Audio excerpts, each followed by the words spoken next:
Hola sergistas, nos encontramos con la doctora Sandra Mazzoni, especialista en comunicación estratégica, al mismo tiempo que la directora de la maestría en comunicación estratégica, comunicación ambiental de la Universidad Nacional Rosario de Argentina. Doctora Mazzoni, ¿cómo se encuentra usted el día de hoy? Muy bien, buenos días, un gusto estar con ustedes. Doctora Mazzoni, ¿cómo la recibió Colombia, cómo la recibió Bogotá, cómo la recibe la Universidad Sergio Arboleda? Bueno, siempre es un gusto para mí venir a Colombia, vengo seguido y Bogotá me recibió con un poco de viento, lo cual me dicen que es muy pasajero, que son apenas unos días, pero bastante frío. La Universidad Sergio Arboleda es la primera vez que vengo y estoy trabajando muy cómoda con ustedes, muy bien. Bueno, para información de todos los sergistas, la doctora Mazzoni se encuentra en la universidad haciendo una estancia académica en donde se van a tocar temas en cuanto a la comunicación estratégica, innovación en cuanto a la docencia, los graduandos y los docentes. Entonces, en ese sentido, me gustaría que la doctora me contara de qué se trata esto un poco. Sí, la estancia académica incluye seminarios para docentes, seminarios para profesionales y también cursos de posgrado para la especialización en comunicación estratégica. Conferencias también y entrevistas con distintas autoridades de la universidad, porque la estancia académica lo que busca es que trabajemos en conjunto a las nuevas teorías y metodologías de la comunicación estratégica desde los nuevos paradigmas de la ciencia. Una perspectiva muy innovadora que tiene muy pocos años de desarrollo y de la cual, bueno, soy parte de este movimiento de trabajo académico y profesional y científico en torno a una redefinición de la comunicación. En cuanto a eso, y ya entrando un poco en materia, doctora, me gustaría que me contara un poco de eso. ¿Cómo nace esa materia novedosa en cuanto al campo de la comunicación estratégica? ¿Dónde surge? ¿En qué momento nace? Muy bien. Surge en muchos países del mundo al mismo tiempo. Surge, entiendo que de un cierto malestar que empezó a registrarse tanto en la profesión como en la academia, en la ciencia, respecto de lo comunicacional. Y hay muchos componentes que uno podría mencionar, pero hay uno que es indudablemente indiscutible, que es el de las TICs. Las tecnologías de la información y de la comunicación hacen estallar, explotan por el aire los modelos tradicionales de comunicación, porque los modelos tradicionales son modelos en línea. Toda esta idea de las teorías clásicas, tanto las teorías funcionalistas como las teorías críticas, que entienden a la comunicación como un proceso reducido a una única dimensión, que es la dimensión informativa. Entonces se entiende a la comunicación en un registro estrictamente comunicativo, en el cual hay, desde categorías como conceptos, emisor, mensaje, receptor, canal, retroalimentación, etcétera, hasta metodologías de investigación, como entrevista, como un énfasis muy concentrado, muy importante en los medios masivos de comunicación tradicionales. Todo esto queda minimizado cuando entran en el mundo actual a tener tanta importancia las tecnologías digitales. Me comentaba alguien en estos días que hace poco tiempo en Colombia se llegó a la cifra de más móviles, más celulares que población. O sea, hay más celulares que habitantes. Muy bien, de eso hablo. Hablo de dispositivos tecnológicos que están haciendo que las teorías y las metodologías de la comunicación tradicional ya no sirven. Simplemente por eso es que en muchos países al mismo tiempo, podemos hablar un poco en todo caso de eso también, pero en muchos países al mismo tiempo empieza a gestarse otra comunicación, que es la comunicación estratégica desde los nuevos paradigmas. Es decir, en ese orden de ideas, la comunicación estratégica lo que está intentando hacer es adaptarse. La comunicación lo que quiere es adaptarse a un entorno, adaptarse a un contexto que ya no es un un lugar o un sitio, sino es una forma de vida, una forma indispensable para vivir. Sí, adaptarse en todo caso a un registro de lo comunicacional que ya no se reduce a lo comunicativo. La idea esta de la transferencia, la idea de que la comunicación está centrada en la emisión, es una idea del siglo XIX, ni siquiera del XX. Entonces, ¿qué hace la comunicación estratégica de tan innovador? Empieza a desarrollar teorías y metodologías para abordar otras dimensiones de lo comunicacional y no solo lo comunicativo. La dimensión informativa es una dimensión existente, claro que sí, pero hay muchas otras. La dimensión interaccional, por ejemplo, la dimensión ideológica, la dimensión del encuentro sociocultural, muchas dimensiones. Entonces es un despliegue de la comunicación que incluye técnicas, teorías, nuevos conceptos, nuevas herramientas, nuevas formas y también, por supuesto, nuevas modalidades de enseñanza. Porque, hablando un poco del tema de la docencia, ¿no es cierto?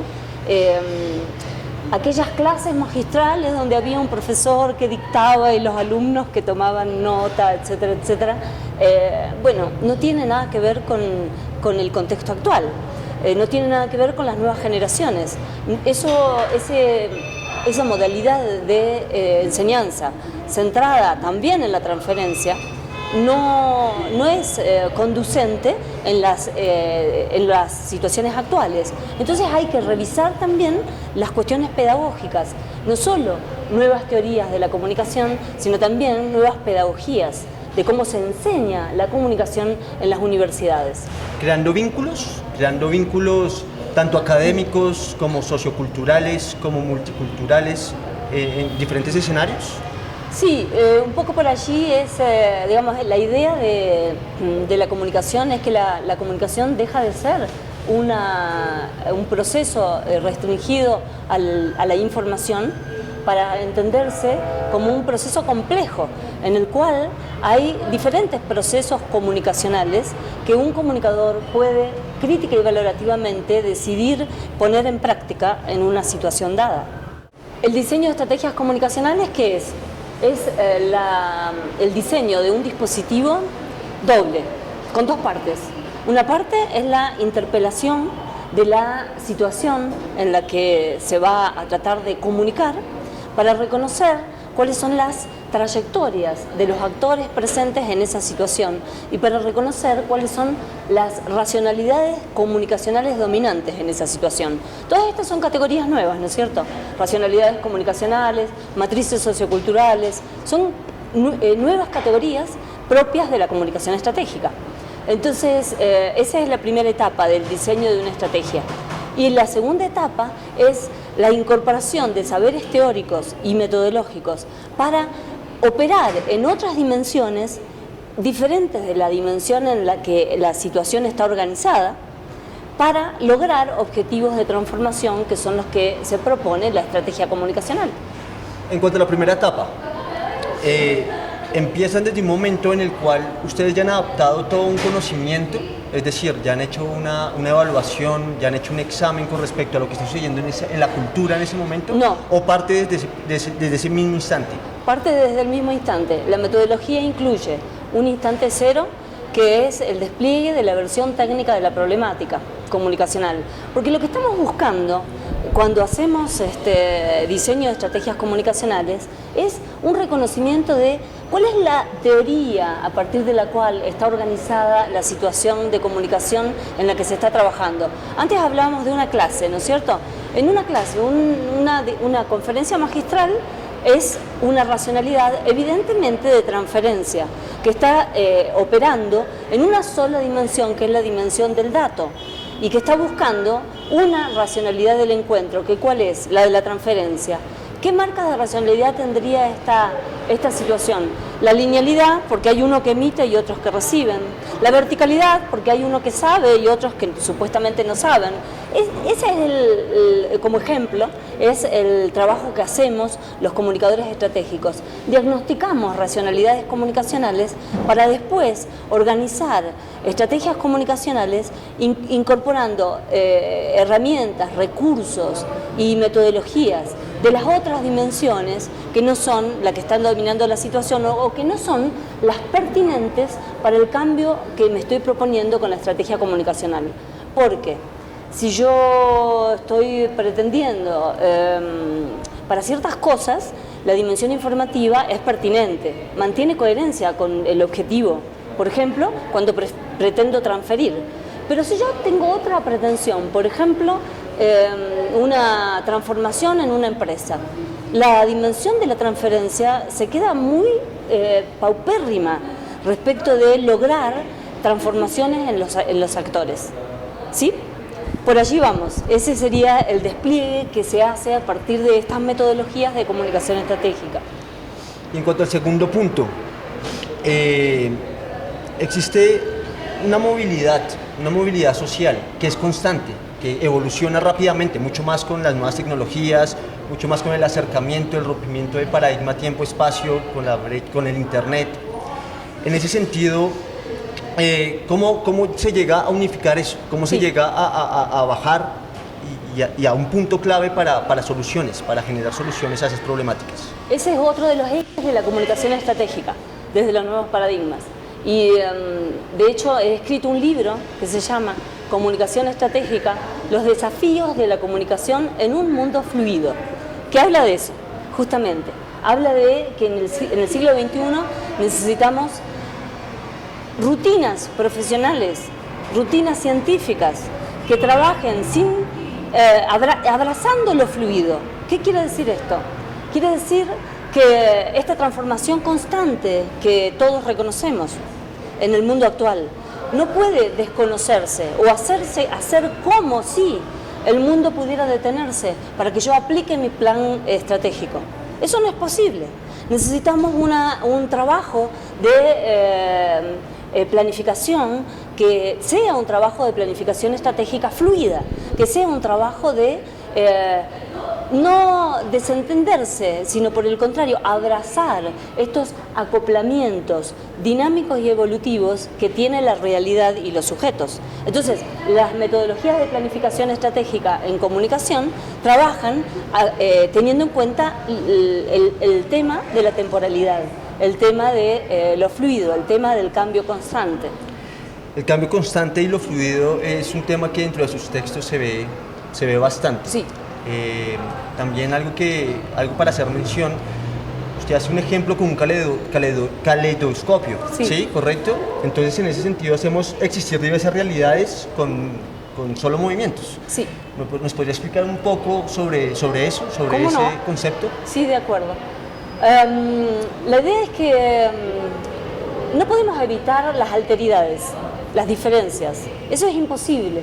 Las teorías clásicas entendían que era posible transformar al otro de una manera unificada.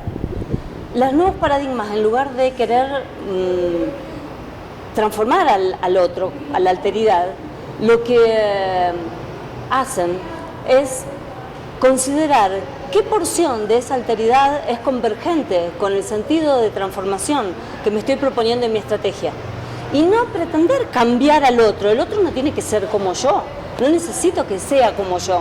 Necesito ver en qué punto de nuestras vidas podemos converger en una dirección de transformación que sea coherente para ambos.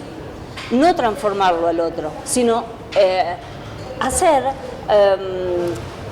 trayectos que no son a lo mejor de mucho tiempo. A veces son trayectos parciales, son acuerdos parciales.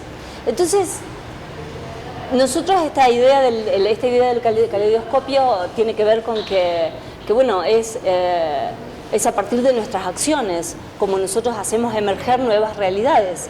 Decimos que la comunicación es una reconfiguración espaciotemporal. Lejos entonces estamos de aquella idea de comunicación como información.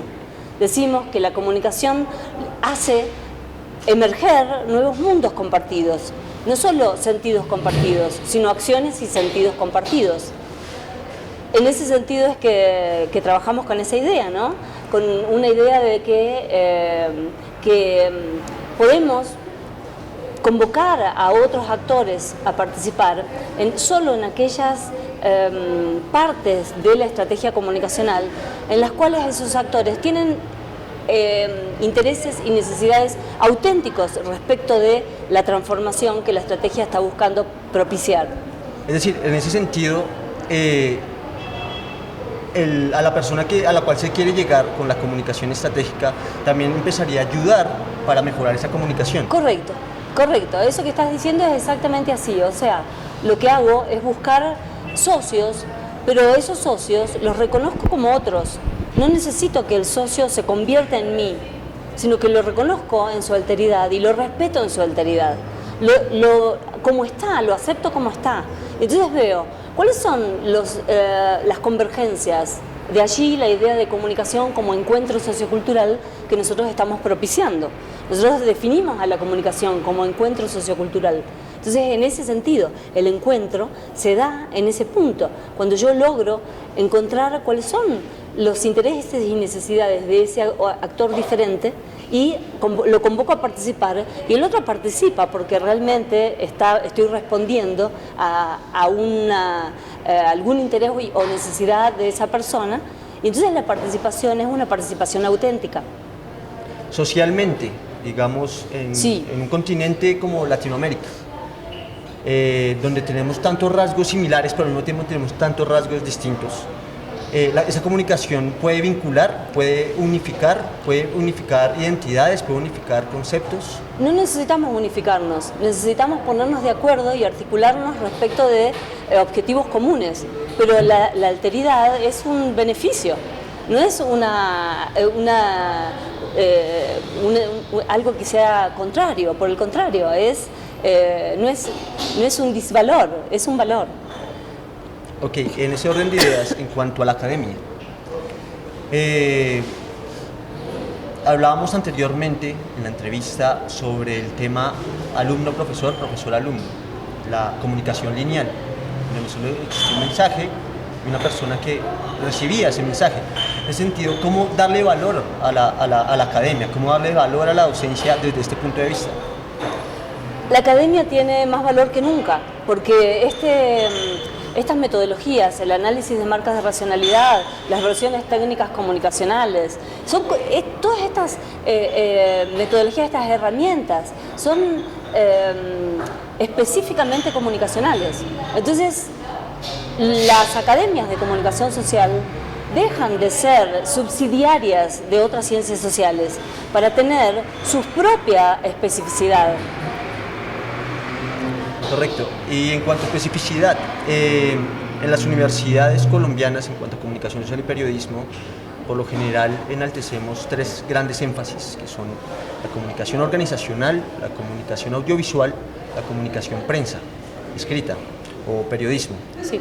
En ese sentido, sí, nos dedicamos a informar, a dar una información con respecto a algún tema en específico. ¿Eso ha cambiado? ¿Eso ha evolucionado? ¿Eso está en movimiento? Sí. Coméntanos un poco sobre ese tema. Totalmente en movimiento. En toda Iberoamérica se están revisando los planes de estudio de las universidades.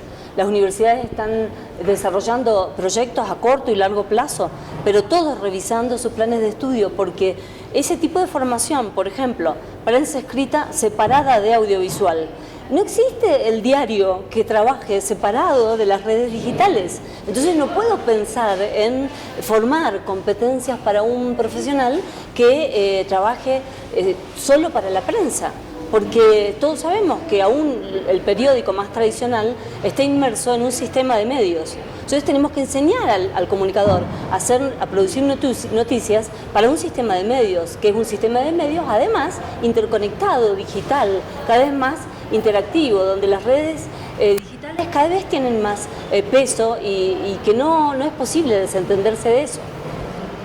Bueno, doctora, por último, un consejo para los comunicadores sociales y periodistas de la Universidad Sergio Arboleda. Bueno, hace muchos años que vengo diciendo, ser comunicador en este momento de la humanidad es un privilegio. Así que hay que hacer honor a ese privilegio porque estamos en un momento donde la comunicación es central en todos los ámbitos. Donde mire uno, se reconoce la importancia de la comunicación. Todavía muchas veces no está institucionalizada, pero sí se reconoce la importancia que tiene nuestro campo de conocimientos. Y nuestro campo de conocimientos está evolucionando aceleradamente. Hay no solo gran cantidad de producción científica, académica, en esta temática, sino posgrados, cada vez más posgrados. Hay pregrados también que están trabajando desde esta perspectiva.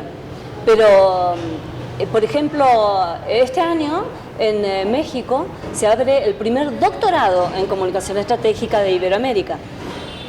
Está creciendo. Está en movimiento. Está creciendo, sí, sí, sí.